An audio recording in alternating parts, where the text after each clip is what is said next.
Assalamualaikum. So saya Adib Razali daripada Mukmin Bakery. Jadi kita punya main produk adalah kek buah kukus. Sebenarnya saya dapat tahu sistem Agent Go ni daripada ads lah. Saya scroll. Kita pun memang nak cari agent, nak buat sistem agent, dan kita nampak Agent Go ni boleh membantu kita lah.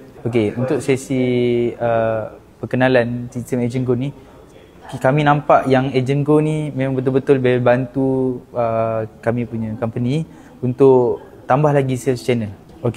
Sesi PEPC dengan Tuan Haji, kita dapat bedah semua management system kita, sale kita, macam mana kita nak target kita semua.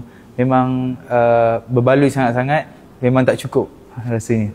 Daripada sesi tadi, Tuan Haji dah bedah kami punya operation system, management system kami. Jadi kami boleh dah tahulah nak buat apa lepas ni.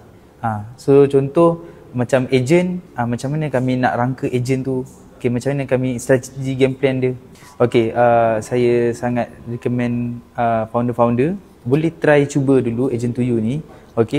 Sebab apa yang Agent to You buat ni adalah nak membantu kita untuk jalankan sistem dengan lebih senang.